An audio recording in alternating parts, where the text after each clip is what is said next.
CNBC-TV18 Weekender. Hello and a very warm welcome to the CNBC-TV18 Weekender. I am Priya Sheth, and this weekend we've travelled 40 kilometers from Bengaluru to the corporate headquarters of the Himalaya Drug Company, perhaps the first mover in the Ayurvedic segment. My guest today is a man who spent close to 40 years at the Himalaya Drug Company. Along with being a hands-on leader at the company, my guest is also very passionate about music. A vocalist and guitarist at a popular rock band, the Ministry of Blues, my guest today is Philipe Haydon, CEO at Himalaya Drug Company. But one thing that he doesn't like to do is mix business with pleasure. Let's go and see what drives him on both these fronts.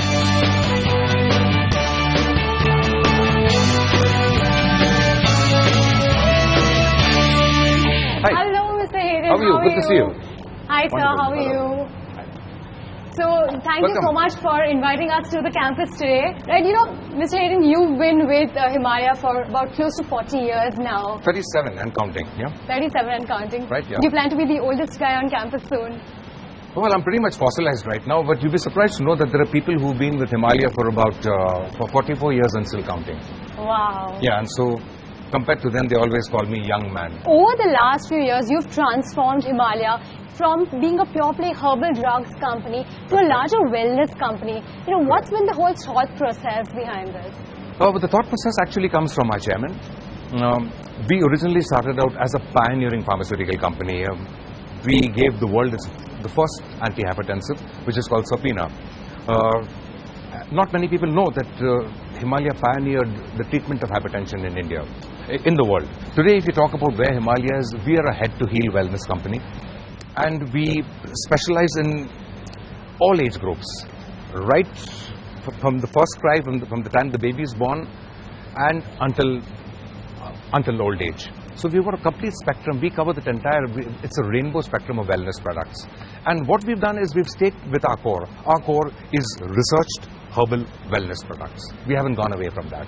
You know, this diversification into various verticals comes at a time when the market is evolving. Lots of companies are launching new Ayurvedic products into the market. How do you view the market at this point in time? Currently, the Indian market, I'm very bullish about the Indian market. I have been bullish about the Indian market 10 years ago, where I believe that the developed markets, the Western world are the markets of maybe yesterday. Asia Pac is the market of today, but the true market of tomorrow is India.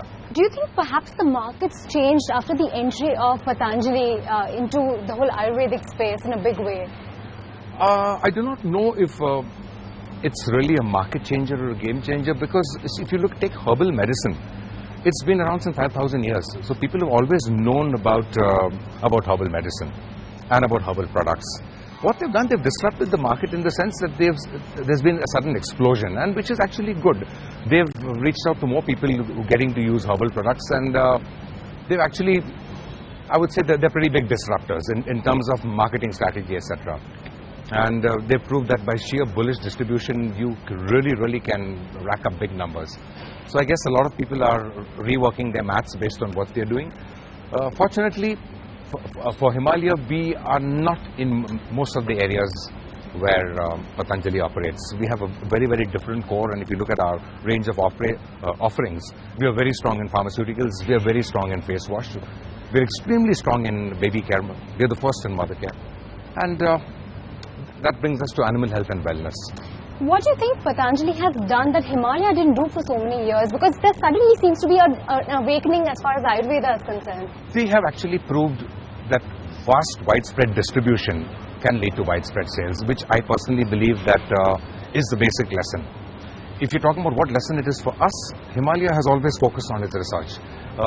Many people do not know that each and every product that is sold from Himalaya, which are over 400 products, have all been researched at that R&D center which you just see at the back.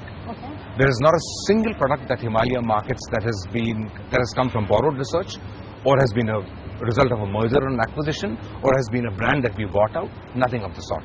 Everything that you see from Himalaya has been researched by Himalaya, invented by Himalaya, sold by Himalaya, marketed by Himalaya. So we will continue to do that. In terms of mass pricing, do you think that's a strategy that's paid off for Patanjali? Driving volumes, rather. I do not believe that they are exceedingly low priced. I do not believe that they are mass priced. And if you take a lot of Himalaya products, we are pretty penetrative priced. We are not premium priced. But what I'm proud to say is that our chairman's philosophy is that give your customers premium products, premium quality at affordable pricing. So though our products are pretty affordable, the quality is premium. And if you use any of our Himalaya products, which I hope you do, you'll find out that the quality is premium at affordable pricing. Do you think distribution could be a factor that could be improved at Himalaya? Well, this distribution is always a challenge. One thing one needs to understand is Himalaya is a privately held company. There are no public investors, there are no public funds, and all that we do is through internally accrued funds. So our growth has been at our pace, at our own pace, and right now the last 10 years have seen a very, very rapid growth.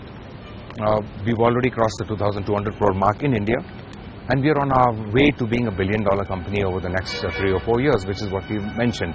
Will distribution play a role? Yes, distribution does play a role. As we speak, a lot of companies, a lot of pure play FMCG companies are getting or tweaking their product portfolio to become or to find a place into the natural segment.